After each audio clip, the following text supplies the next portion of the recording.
ओम शांति। मुरली चल रही थी 8 अक्टूबर 1967। दूसरे पेज के मध्यार्ध में बात चल रही थी, ये तुम्हारा अमूल्य अंतिम जन्म का जीवन है। सबका ये अंतिम जन्म है।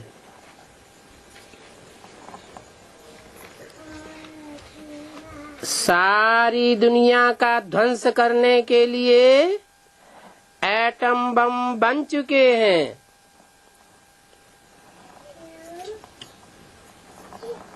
नई दुनिया सतयुग आने वाला है और पुरानी दुनिया कलयुग जाने वाला है।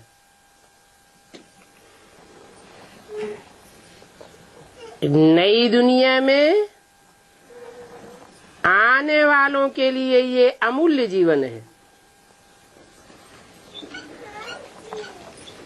इनको सफल करना है।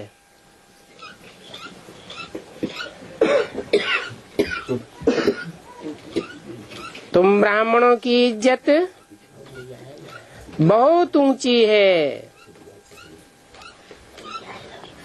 तुम इज्जत लायक होते रहते हो, क्योंकि दुनिया में सबसे ज्यादा ऊंची इज्जत किसकी है? ऊंचते ऊंची इज्जत वाला कौन है?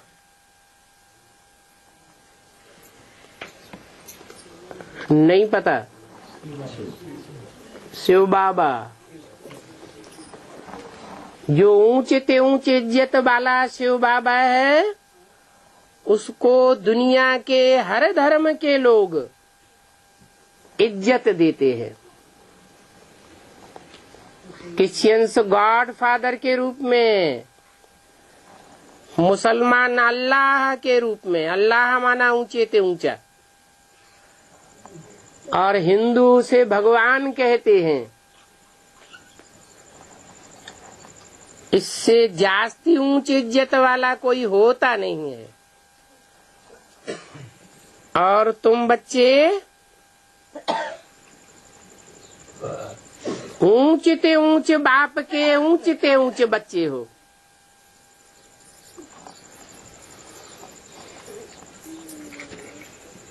ब्राह्मण ही इज्जत लायक होते हैं। भावनगर में बच्चियां अच्छी सर्विस कर रही है।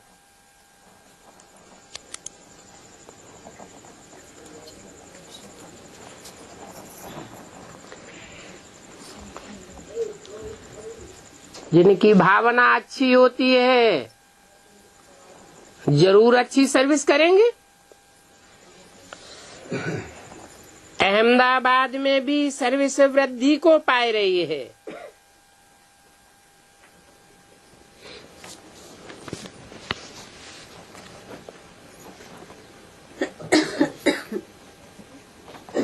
क्योंकि नाम ही है अहमदाबाद। बाद में जिसने अपने अहं को दुनिया के सामने झुकाई दिया। कब झुकाई दिया? जब दुनिया ने ऊंचते ऊंचे बाप को ऊंचते ऊंचे स्वीकार कर लिया, तब झुकाई दिया।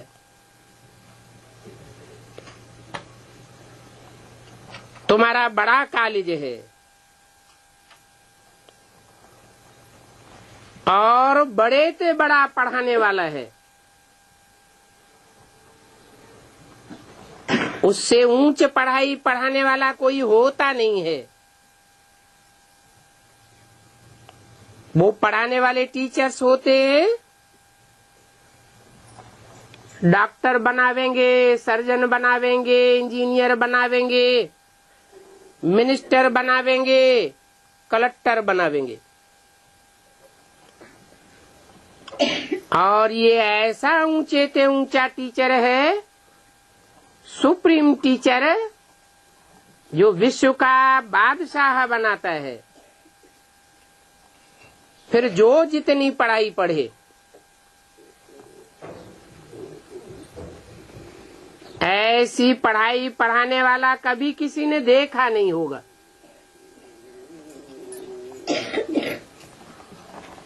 जो राजाओं का राजा बनाए, हिस्ट्री में इतने बड़े बड़े राजाएं हुए, सम्राट हुए, उनको ये कंट्रोलिंग पावर किसने सिखाई? कब सिखाई? कहाँ सिखाई? कोई तो बड़ी से बड़ी यूनिवर्सिटी रही होगी जहाँ ये राजाई की ताकत दी गई। वो राजयोग से भगवान ने आकर के सिखाई। कलयुग के अंत और सतयुग के आदि वाले इस संगम पर आकर के सिखाई। उसी को ऊंचे से ऊंचे गॉड फादर कहा जाता है। वो बापों का बाप है, सुप्रीम बाप। टीचरों का टीचर है, सुप्रीम टीचर। और गुरुओं का गुरु है, सत्य गुरु। तो बड़ा पढ़ाने वाला है। तुम बच्चों को छोटे सेंटरों में राजी नहीं होना चाहिए। छोटे स्कूलों, छोटे कॉलेजों, छोटी यूनिवर्सिटी में पढ़ करके राजी नहीं होना चाहिए। कहाँ की पढ़ाई पढ़ करके राजी होना चाहिए?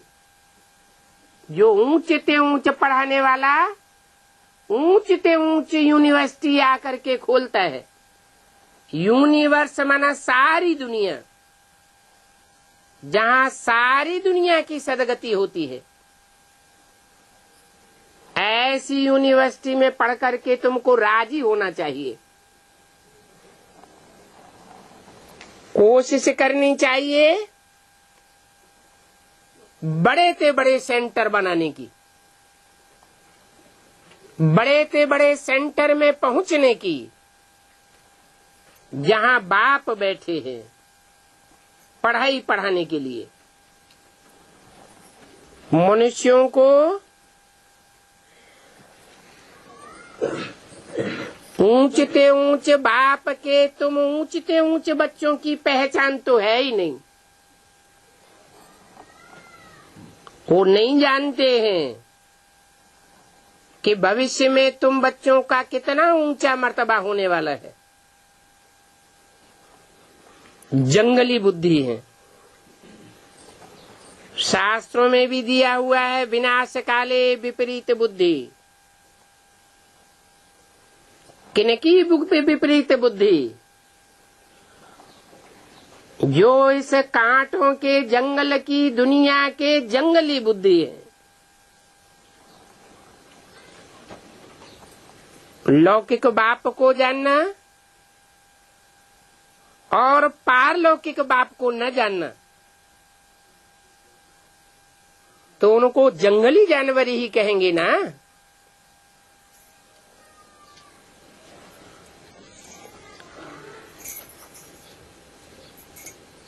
यहाँ आते हैं तो महसूस करते हैं कि पहले हम कुछ भी नहीं जानते थे, जंगली जानवर थे। अभी भगवान बाप की पढ़ाई पढ़ करके हम सालिम बुद्धि बनते जाते हैं। ये कलयुगी दुनिया का जंगल है कांटों का। सब एक दूसरे को कांटे की तरह चुभते रहते हैं। भगवान बाप आकर के इस कांटों के जंगल को फूलों का बगीचा बनाते हैं, जिसे सत्य युग कहा जाता है। सत्य बाप है तो सच्चा बाप आकर के सच्चखंड की स्थापना करते हैं। और झूठ खंड का विनाश करते हैं।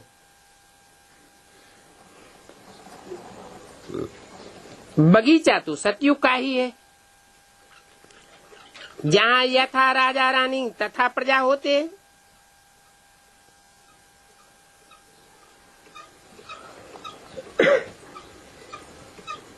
राजा में ये अहंकार नहीं होता कि हम इतनी बड़ी सल्तनत के महाराजा हैं। क्यों? क्योंकि वो इतना आत्माभिमानी होता है कि सारी सल्तनत को अपनी प्रजा अर्थात प्रकृष्ट रूप में जिसका जन्म मिलता है बच्चा समझता है। आज की दुनिया के कोई भी ऊंची गद्दी पर बैठने वाले कंट्रोलर शासक अपनी प्रजा को बच्चों के रूप में नहीं देखेंगे। वहाँ सारी दुनिया एक कुटुंब के माफिक होती है,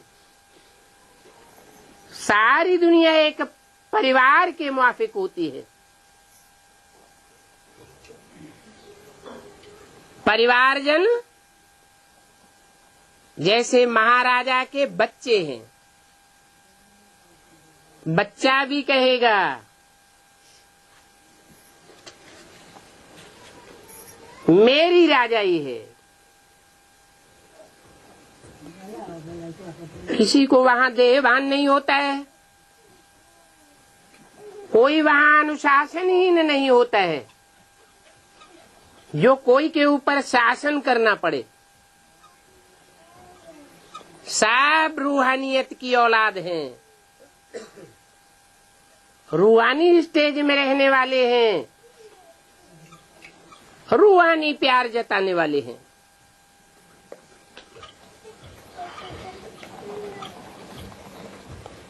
भगवान वाच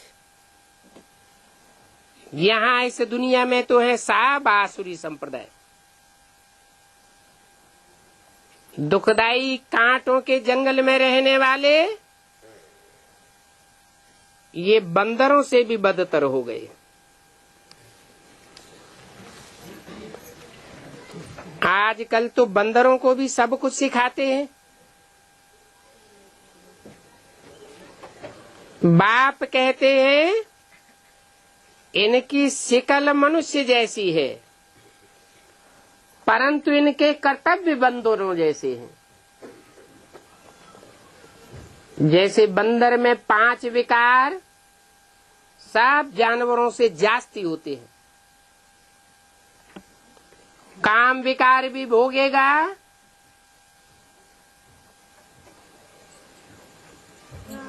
तो इतनी बेशर्मी से भोगेगा कि पेड़ की टुंगस पर चढ़ जाएगा। बल सब कोई देखे, उसको शर्म लिहाज नहीं, ऐसा जानवर है। ऐसे आज की दुनिया के मनुष्य बंदरों मिसल बन गए। बंदरों को क्रोध आवेगा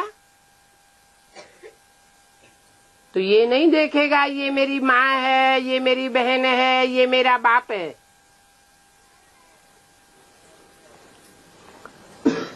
आपस में अपनी जाति को ही चेत के रख देंगे।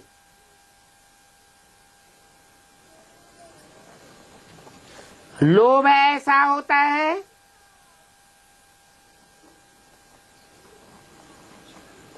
अगर मटकी की अंदरूनी हिस्से में उसे चने दिखाई पड़ जाएं, तो हाथ डाल करके मुट्ठी बांध लेगा और मुट्ठी तब तक नहीं खोलेगा जब तक वो मटकी टूट न जाए, भले पकड़ा जाए। इतना लोभी होता है, मोह इतना जास्ती होता है कि बंदरी का बच्चा मरेगा तो तिल तिल करके उसका मांस सड़ सड़ के लटक जावेगा, टूट जावेगा, सूख जावेगा। बच्चे की खाकर को महीने 2 महीने तक भी नहीं छोड़ेगा।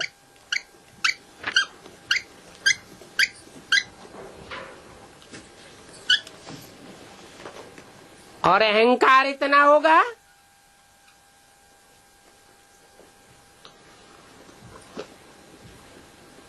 कि 100 गुना वजन वाला हाथी सामने से निकलेगा तो उसको भी गुरुर गुरुर गुरुर करेगा, गुड़क मारेगा। ऐसे आज के मनुष्य बन गए हैं, बंदरों मिसल। रामायण में बात आई है, ऐसे बंदरों की सेना भगवान ने, राम ने ली। रावण को मनुष्य मिले और भगवान को बंदर मिले। अब बंदरों की बात नहीं है, आज के बंदर मिसल मनुष्यों की बात है।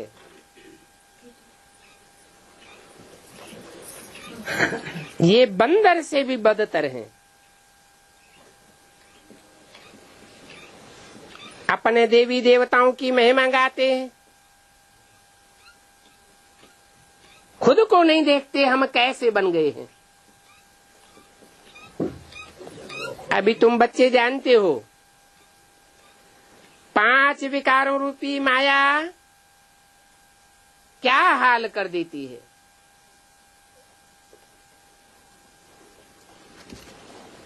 आज देखो घर घर में माताएं विकारों के लिए कितनी मार खाती हैं।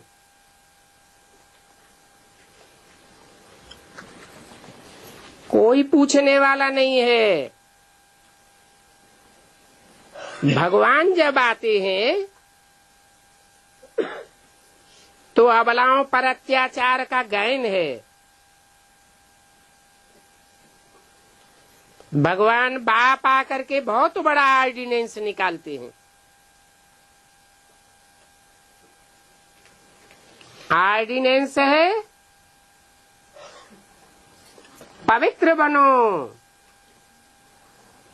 योगी बनो, तो तुम्हारे जन्म जन्मांतर सफल हो जाएंगे। नहीं तो जन्म जन्मांतर असफल हो जाएंगे।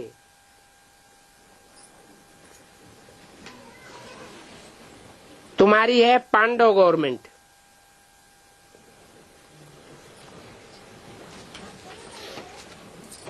रास्ता बताने वाला पांडा बाप आया हुआ है। उन्होंने नाम दे दिया है पांडु पुत्र। किसके पुत्र? पांडु के पुत्र थे। है वास्तव में पंडा ऊंचे थे ऊंचा। दुनिया को राह दिखाने वाला आया हुआ है। मुक्ति और जीवन मुक्ति की राह दिखाता है। वो आजकल के तीर्थों पर ले जाने वाले पंडे पैसा हरण करते हैं।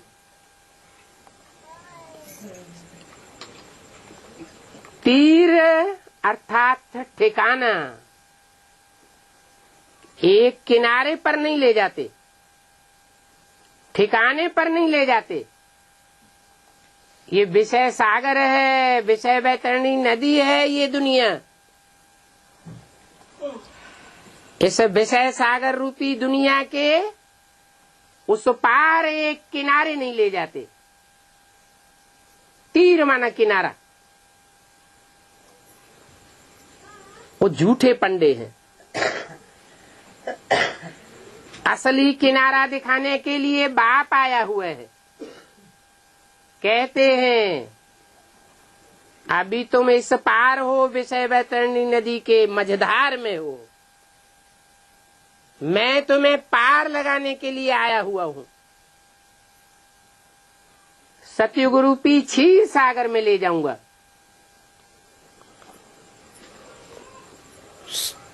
तुम रूहानी पंडे हो। पंडे के बच्चे पांडव, जैसे ब्रह्मा के बच्चे ब्राह्मण, विष्णु के बच्चे वैष्णव। बच्चे के अर्थ में एक मात्रा बढ़ जाती है ना, ऐसे तुम भी पंडे के बच्चे पांडव हो। गुप्त हो करके घूमते हो। पांडवों ने कम्पिल्य नगर में जाकर के गुप्तवास किया। दुनिया नहीं जानती थी ये पांडव कौन थे। तुम सारी दुनिया को रास्ता बताने वाले हो। यहाँ बैठे भी तुम बताते हो कि बाप को याद करो। तुम्हारी बैठक से ही कोई समझ जाएगा कि बाप कौन है और उस बाप के बच्चे कौन हैं। ऊंच ते ऊंच तो भगवान गाया हुआ है। उसके लिए कहते हैं शिवाय नमः। किसको नमन करते हैं? शिव के लिए नमन करते हैं। शिव माना कल्याणकारी। इस दुनिया में सब अकल्याणकारी है। एक दूसरे का कल्याण करते रहते हैं।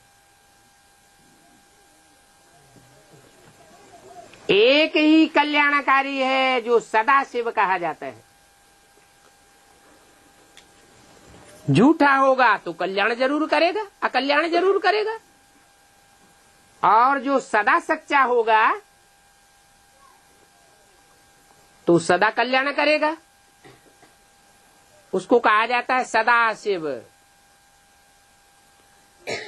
सदैव कल्याणकारी है। जो बोलता है वो कल्याणकारी बोलता है। जहां जहां नजर जाती है कल्याणकारी देखता है। जो भी कर्म इंद्रियों से कर्म करता है कल्याणकारी कर्म करता है।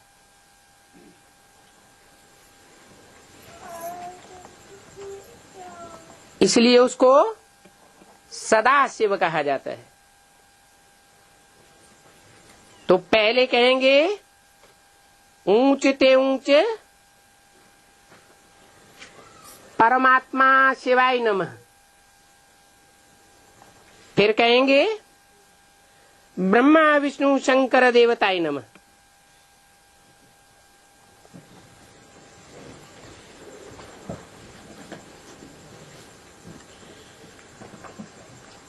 ब्रह्मा विष्णु शंकर का जब नाम आता है नमन करने के लिए तो अंत में कहते हैं परम ब्रह्म परमेश्वर।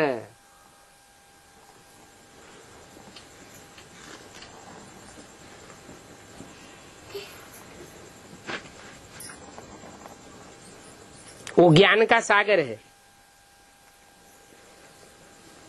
सुख का सागर है। ज्ञान का सागर न होता तो सुख का सागर भी न होता। ज्ञान माना जानना, जानकारी।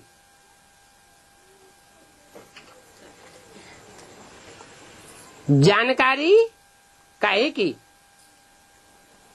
सच्चाई की जानकारी।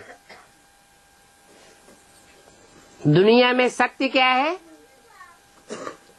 कोई नहीं जानता। कहते हैं हम सत्संग में जाते हैं, हजारों वर्षों से सत्संग चले आते हैं।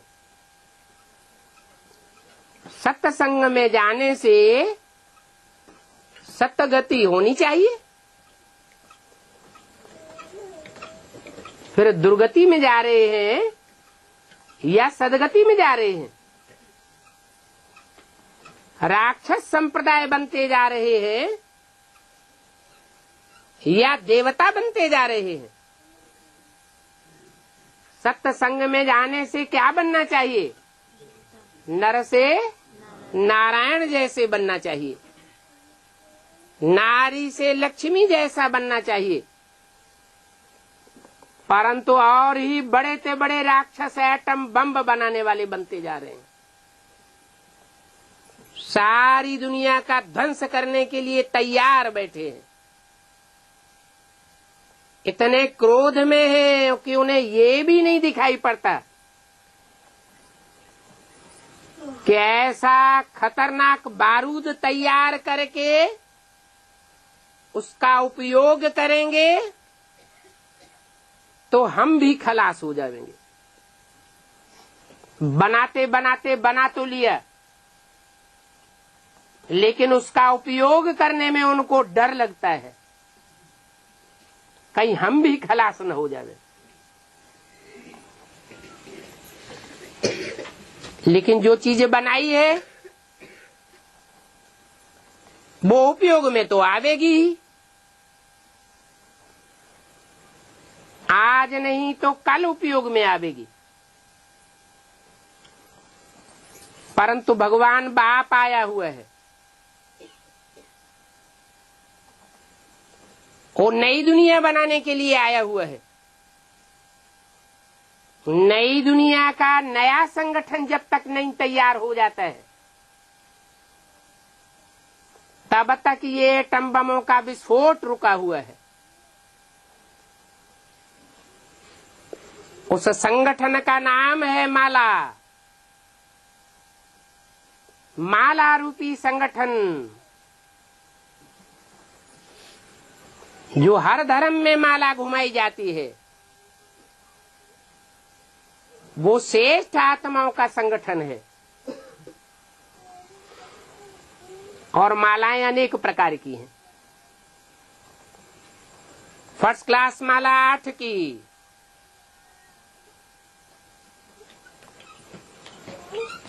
जो स्कॉलरशिप लेते हैं,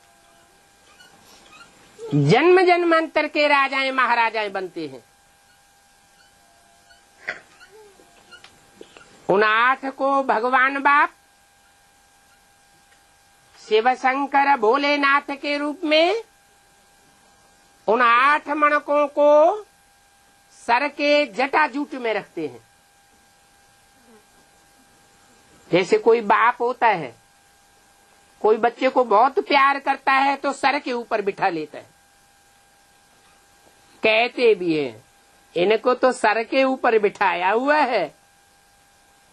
अरे बाप का काम बच्चा करेगा, बाप की सेवा करेगा तो बाप को बच्चे के ऊपर प्यार नहीं आवेगा? जरूर आवेगा। एक बच्चा घर में होता है निठल्ला, काम धाम कुछ भी नहीं, और ही परिवारजनों को तंग करता रहता है। एक बच्चा है दुकान संभालता है, जागीर संभालता है, बाप की बहुत सेवा करता है, परिवार की सेवा करता है। तो ऐसे बच्चों को भगवान बाप भी बहुत मान देते हैं, बहुत प्यार देते हैं। हर धर्म में वो 8 विशेष आत्माएं गाई हुई हैं। मुसलमान और क्रिश्चियन लोग उनको 8 फरिश्ते के रूप में मानते हैं। उनके धर्म ग्रंथों में लिखा हुआ है, कयामत जब बर्पा होती है तो खुदा के तख्त को 8 फरिश्तों ने उठाया। अपने भारतवर्ष में भी कोई अनुष्ठान करेंगे कथा करेंगे, शादी करेंगे, यज्ञोपवीत करेंगे, तो 8 ग्रह नवग्रह का पूजन जरूर करेंगे। ये 9 विशेष बड़ी बड़ी आत्माएं हैं जो बड़े से बड़ा पुरुषार्थ करने वाली है।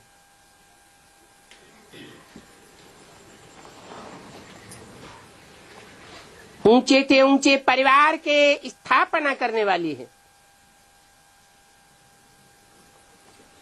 फिर है 108।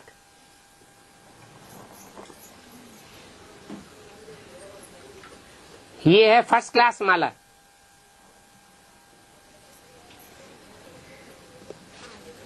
ऐसी श्रेष्ठ माला रूपी संगठन तैयार करते हैं भगवान बाप कि हर धर्म की आत्माएं उनके सामने नतमस्तक हो जाती हैं।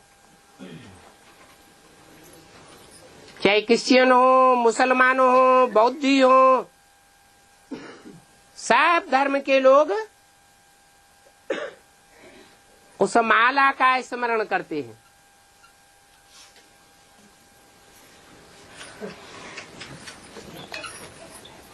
फिर हैं 1000 श्रेष्ठ आत्माएं।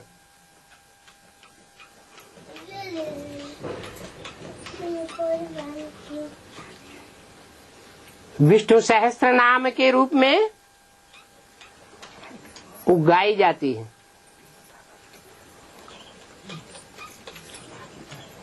ब्रह्मा सो विष्णु कहा जाता है। ब्रह्मा की 1000 भुजाएं अर्थात सहयोगी के रूप में गाई जाती है, जिन्होंने तन से सहयोग दिया भरपूर और भरपूर धन से सहयोग दिया।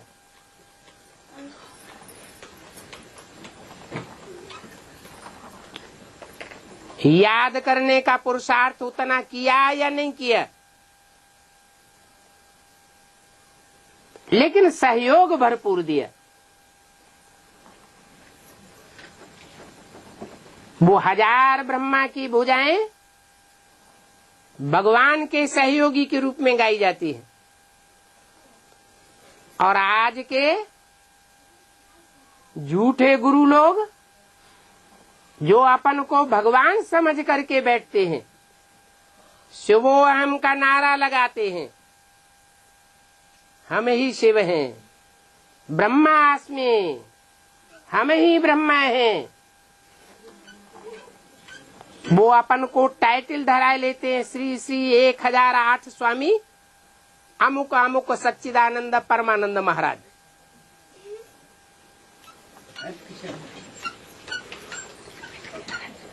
फिर और भी एक माला है 3rd नंबर की, जो है उन ब्राह्मणों की माला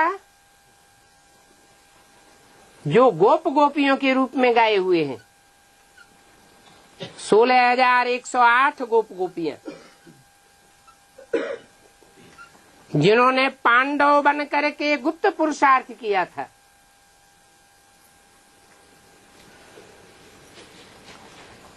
उनका दान गुप्त, मान गुप्त, धन पद मान मर्तबा सब कुछ गुप्त। ऐसा गुप्त पुरुषार्थ करने वाले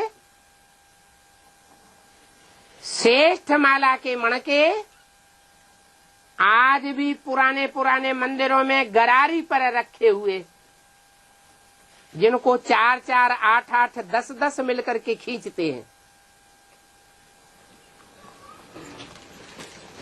खींचने का मतलब क्या हुआ?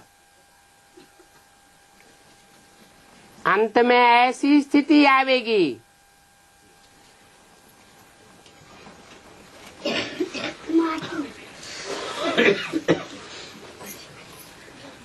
कि ग्रुप के ग्रुप, झाड़ के झाड़, परिवार के परिवार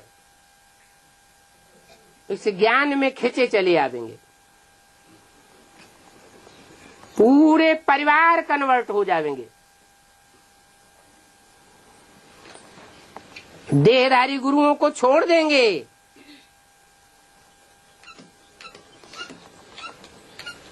और जो भगवान बाप देह को धारण करते हुए भी देह धारण नहीं करता, निराकार कहा जाता है।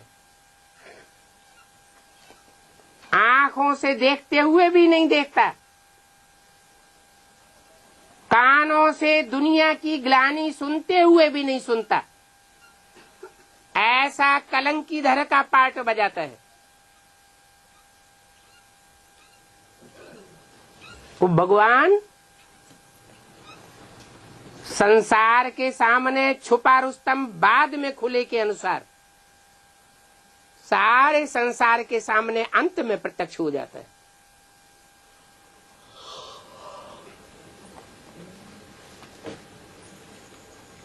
तो बोला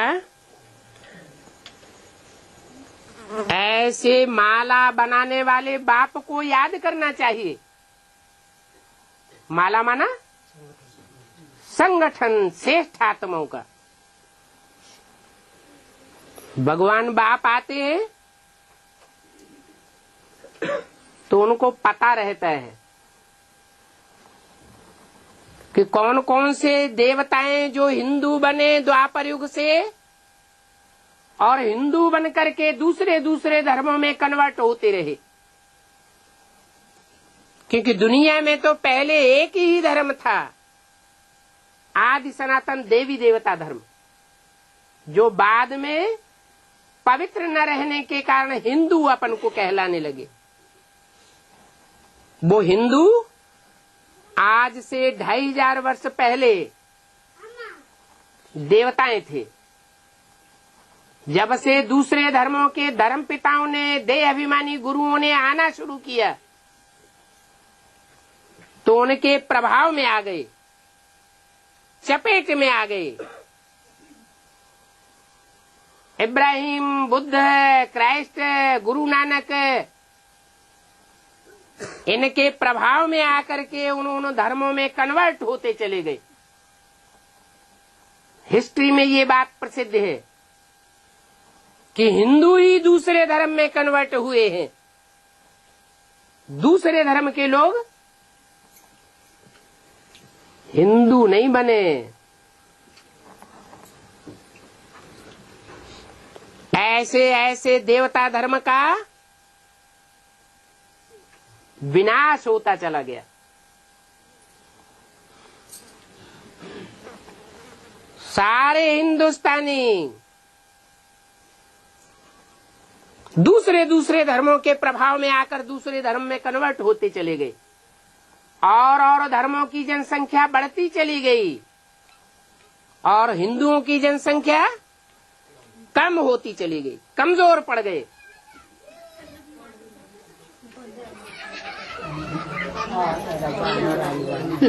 अभी बाप फिर से आए हुए हैं, उन कन्वर्ट हुई आत्माओं को भी उठाते हैं। जो दूसरे धर्म में कन्वर्ट हो गए थे, देवी देवताएं थे, एक एक को चुन चुन करके उठाते हैं और उनको भी उठाते हैं जो अपने धर्म के पक्के बन करके रहे। बहुत यातनाएं सही और धर्मों से बहुत टक्कर ली। महाराणा प्रताप बन करके टक्कर ली, शिवाजी बन करके टक्कर ली, झांसी की रानी बन करके टक्कर ली।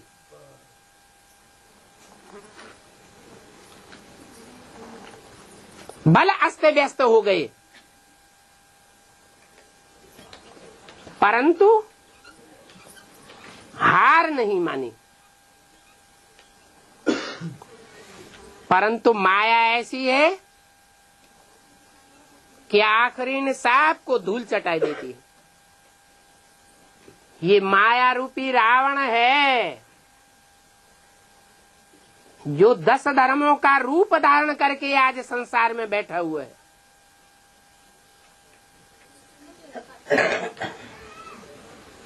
10 सिर वाला है, जिनका चित्र होता है उनका चरित्र भी होता है। काम, क्रोध, लोभ, मोह, अहंकार, 5 पुरुष के विकार और 5 स्त्री के विकार, दोनों ही मिलकर के ये रावण का रूप बनता है।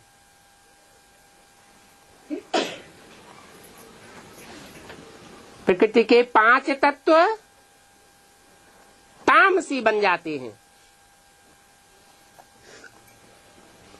और 5 विकार भी तामसी बन जाते हैं।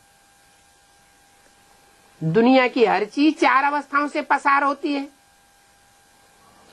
पहले सतो प्रधान सुखदायी, फिर रजो प्रधान,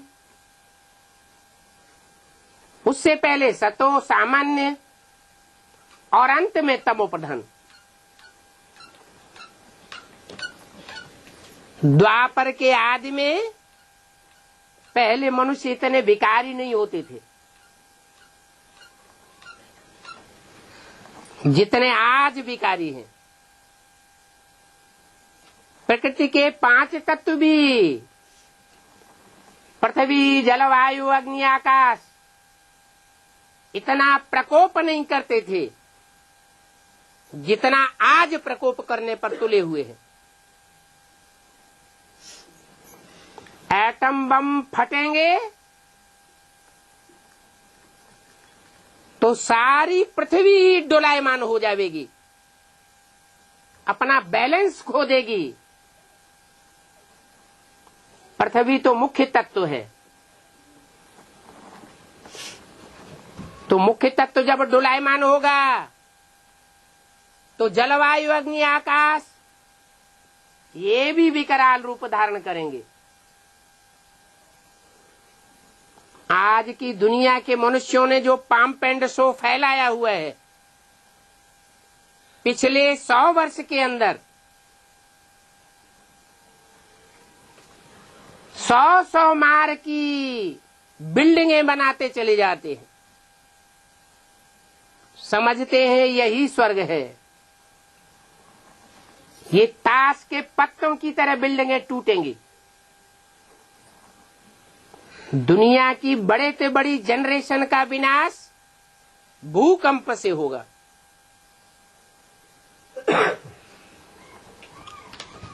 तो 5 तत्व विकराल रूप धारण करने वाले हैं, क्योंकि मनुष्यों की रावणी बुद्धि ऐसा बारूद करके इकट्ठा करके तैयार बैठी है।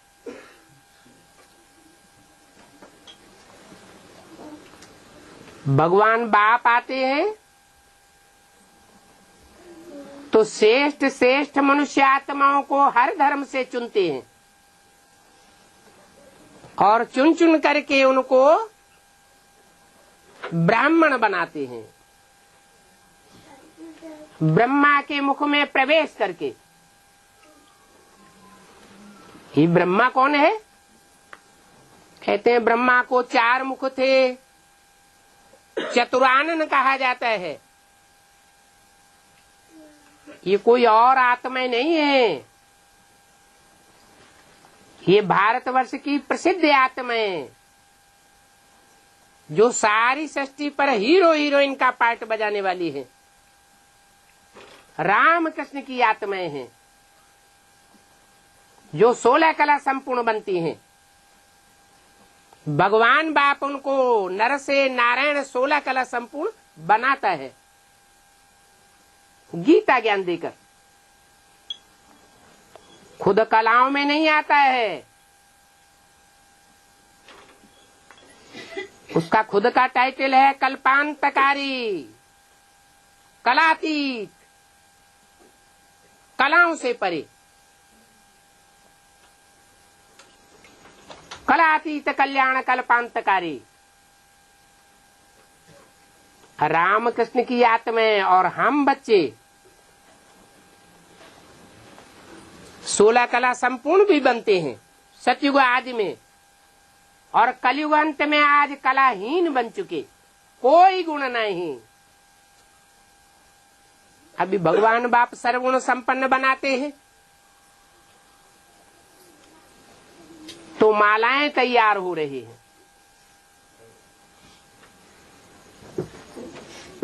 ऐसे नहीं कि 16,000 की ही माला है आखिरी, नहीं।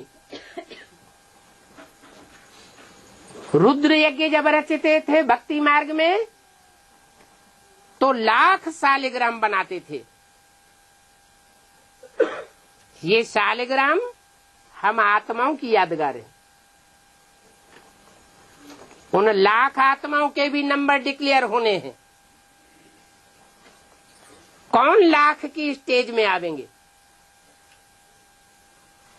जिन 1 लाख आत्माओं को ऋषि मुनियों ने सुबह से बना बना करके शाम तक बनाया, रुद्र यज्ञ रचते रहे। वो रुद्र के बच्चे थे और रौद्र रूप धारण किया था इस आसुरी सृष्टि का ध्वंस करने के लिए। फिर उनमें भी कोई कोई यज्ञ रचते थे तो 2 लाख 3 लाख भी बनाते थे।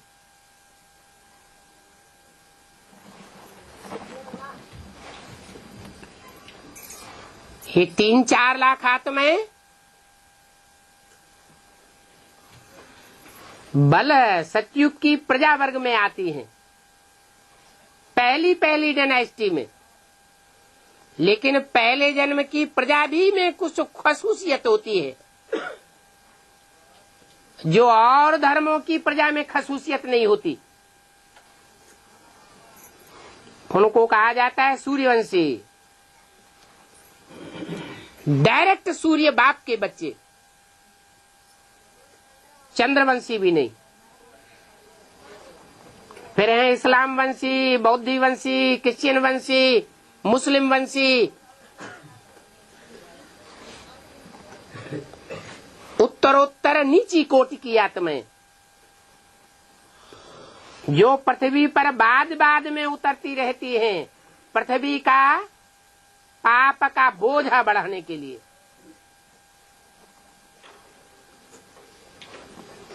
अभी सब आत्माओं को बाप का एक ही संदेश है, मुझे निराकार निरंजन बाप को याद करेंगे, पहचान कर, जानकर कि मैं कैसे एक व्यापी बनकर के आता हूं। अज्ञानता के कारण मनुष्य गुरुओं ने तो सर्वव्यापी समझ लिया। भगवान कण कण में व्यापक है। पहले मुसलमान नहीं समझते थे सर्वव्यापी। हिंदुओं ने जब जोर शोर से नारा लगाया तो आज मुसलमान भी कहते हैं जर्रे जर्रे में है। जो पहले कहते थे खुदा अर्श में रहता है, अर्श माना परम धाम, वो आज कहते हैं खुदा जर्रे जर्रे में है। कितना नीचे उतार दिया। कण कण में है तो कण कण को बैठ करके याद करेंगे। कण कण जैसा पार्ट बजाने वाली मनुष्य आत्माओं को याद करेंगे। मनुष्य आत्माएं तो अनेक हैं, अनेकों में बुद्धि जाएगी तो मन बुद्धि रूपी आत्मा एकाग्र होगी क्या कि भटक जाएगी? भटक जाएगी। बाप कहते हैं मैं कण कण में व्यापी नहीं हूं। वो भूत प्रेत होते हैं, वो भी सब में नहीं प्रवेश करते। उनका भी कोई मुकर्रर घोड़ा होता है, उसी में प्रवेश करेंगे, औरों में प्रवेश नहीं करेंगे। तो ऊंचे से ऊंचे जो भगवान बाप है वो सर्वव्यापी बनकर के आवेगा क्या? कभी नहीं। वो तो आता है तो ऊंचे ऊंचे जो पार्ट बजाने वाली हीरो आत्मा है उसमें प्रवेश करता है। वो है राम वाली आत्मा। उसके बाद है चंद्रवंश की शिरोमणि कृष्ण वाली आत्मा।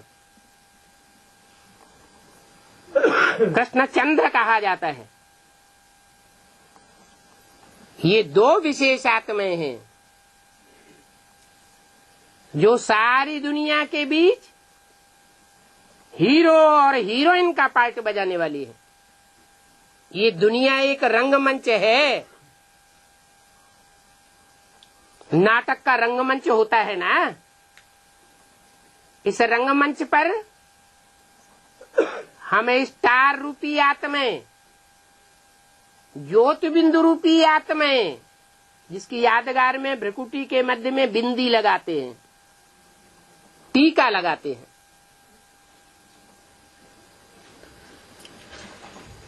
हम सब आत्माएं रंगमंच पर 84 के चक्र में आकर के ज्यादा से ज्यादा 84 चोले धारण करते हैं। सतयुग में हमारा देवताई चोला था। त्रेता में 2 कला कम हो गया, क्षत्रियों का चोला था। द्वापर युग आते आते द्वैतवाद बढ़ गया, विदेशी धर्म पिताओं के आने से 2-2 राज्य हो गए, 2-2 धर्म हो गए, 2-2 मतें हो गई, 2-2 कुल हो गए। झगड़ा टंटा शुरू हो गया। वहां से हम विषयस बन गए, विषयी विकारी बन गए। देवताएं विषयी विकारी नहीं होते थे, वो श्रेष्ठ इंद्रियों से प्यार करते थे। श्रेष्ठ इंद्रियों से प्यार करने से संतान पैदा होती थी। उन देवताओं को श्रेष्ठाचारी कहा जाता है। आज के मनुष्यों को भ्रष्टाचारी कहा जाता है, क्योंकि भ्रष्ट इंद्रियों से आचरण करके दूसरों को दुख दे करके संतान पैदा करते हैं। जिस संतान की पैदाइश ही दुख से होती हो तो उसका आदि और मध्य और अंत कैसा होगा? दुखदायी होगा। तो आज हर मनुष्य एक दूसरे के लिए दुख देने वाला है।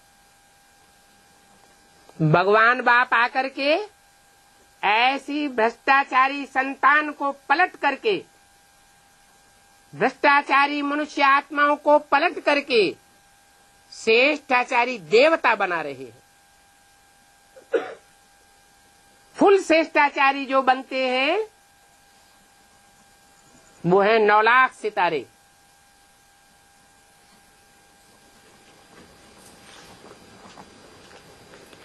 नई दुनिया की महारानी के गले का 9 लखा हार,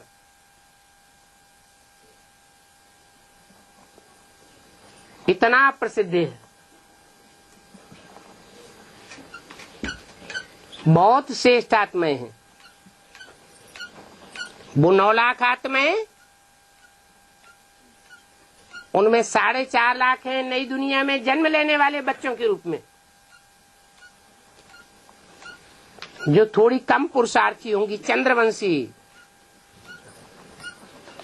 और 4.5 लाख हैं जन्म देने वाले, जो राम जैसे सूर्यवंशी पार्ट बजाने वाली आत्माएं। सारी दुनिया उनका परिवार है। किसी के प्रति उनका ईर्ष्या द्वेष नहीं रहेगा जब पढ़ाई पूरी होगी। कोई उनके नजरों में छोटा और बड़ा नहीं होगा। कोई कैसा भी गिरा हुआ पतित से पतित मनुष्य हो, दुखदाई आत्मा ही क्यों न हो, उसके प्रति भी रहम का भाव होगा। उनको कहेंगे विश्व कल्याणकारी बाप के विश्व कल्याणकारी बच्चे। वो विश्व कल्याणकारी बच्चे अभी संसार में प्रत्यक्ष होने वाले हैं 9 लाख सितारों के रूप में। वो आसमान के सितारे जड़ हैं जो सूर्य से रोशनी लेते हैं, और ये धरती के सितारे चैतन्य हैं जो चैतन्य ज्ञान सूर्य परमात्मा से डायरेक्ट ज्ञान जल धारण करते हैं।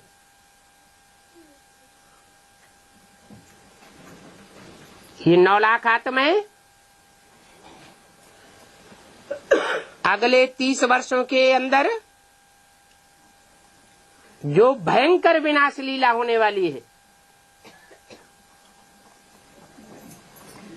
उत्तरोत्तर विकराल रूप धारण करने वाली है, उस विनाश के टाइम पर भी डरने वाले नहीं होंगे। 9 लाख सितारों के रूप में चमकने वाले होंगे। उनमें 4.5 लाख शरीरधारी होंगे और 4.5 लाख प्रवेश करने वाले होंगे। जैसे कोई भूत प्रेत किसी में प्रवेश कर जाता है। इन 9 लाख सितारों का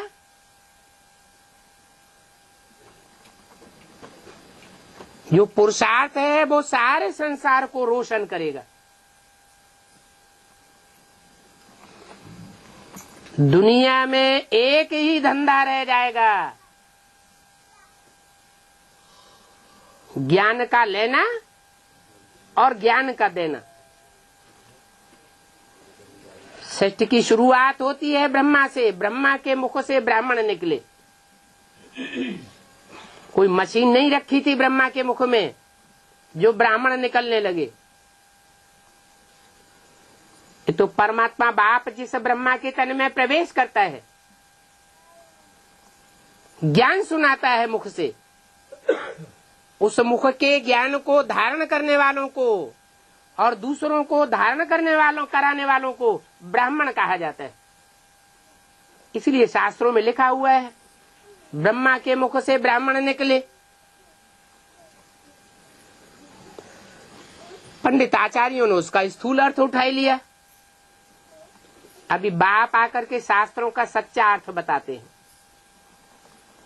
सच्ची बात बताते हैं। तो ऐसी ऊंचे से ऊंची पढ़ाई धारण करनी चाहिए, टाइम वेस्ट नहीं करना चाहिए।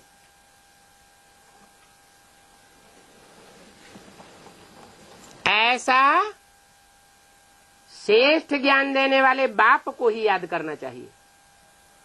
पहले तो पहचानना है कि सृष्टि पर वो गीता ज्ञान दाता परमपिता परमात्मा कौन से साकार स्वरूप से ये ज्ञान दे रहा है।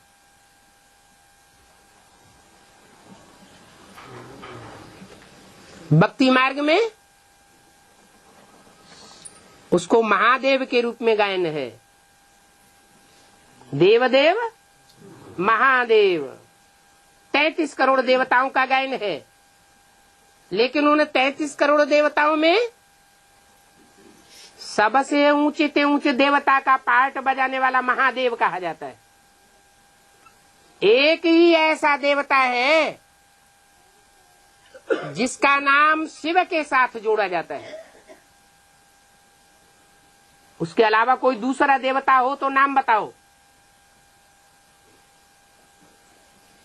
शिव शंकर भोलेनाथ कहेंगे, शिव विष्णु नहीं कहेंगे, शिव ब्रह्मा नहीं कहेंगे, शिव जगदम्बा नहीं कहेंगे, शिव महाकाली नहीं कहेंगे, शिव लक्ष्मी नहीं कहेंगे। क्या कहेंगे? शिव शंकर भोलेनाथ। अलग अलग आत्माएं हैं। शिव है निरंजन निराकार परम ब्रह्म परमेश्वर, कहते हैं ब्रह्मा देवताय नमः, विष्णु देवताय नमः, शंकर देवताय नमः। वो है परम ब्रह्म परमेश्वर, जो कभी जन्म मरण के चक्र में नहीं आता। वो हम बिंदु बिंदु आत्माओं का बाप ज्योति बिंदु है। उस बिंदु का बड़ा आकार बना करके शिवलिंग के रूप में मंदिरों में पूजा होती है। पूजा पवित्रता के पार्टी की होती है। जो रूप शिव के मंदिर में दिखाया गया है, वो ये साबित करता है कि मनुष्य जब ऐसा कर्म इंद्रिय से पाठ बजाते हैं तो निस्तेज हो जाते हैं, शक्ति क्षीण हो जाती है। आसुरी सृष्टि का आसुरी बच्चा पैदा करने लग पड़ते हैं, बिच्छू टिंडन पैदा करते हैं। और वो कर्म इंद्रियों से ऐसा पाठ बजाने के बावजूद भी अमोघ वीर्य कहा जाता है, कभी निस्तेज होने वाला नहीं। इसलिए उसकी इंद्रिय पूजी जाती है। कौन सी इंद्रिय, क्या नाम दिया हुआ है? शिवलिंग। और इंद्रिय नहीं पूजी जाती है। ये बात साबित होती है कि शिवलिंग में कान नहीं दिखाए जाते, नाक नहीं दिखाई जाती।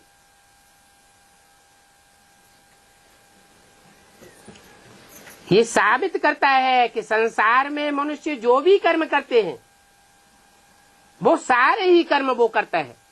साधारण तन में आता है तो साधारण कर्म ही करेगा। परंतु आज के मूढ़मती लोग मनुष्य मूढ़ बुद्धि होने के कारण उस साधारण तन में आए हुए भगवान को नहीं पहचान पाते, नहीं पहचानते हैं, तो उसकी शिक्षाओं की अवज्ञा करते हैं। एक कान से सुनते हैं और दूसरे कान से निकाल देते हैं। अगर पहचाने तो कभी भी अवज्ञा न करें। आज्ञाकारी, वफादार, फरमानबरदार, ईमानदार बाप के ऐसे ऐसे बच्चे बने। ओम शांति।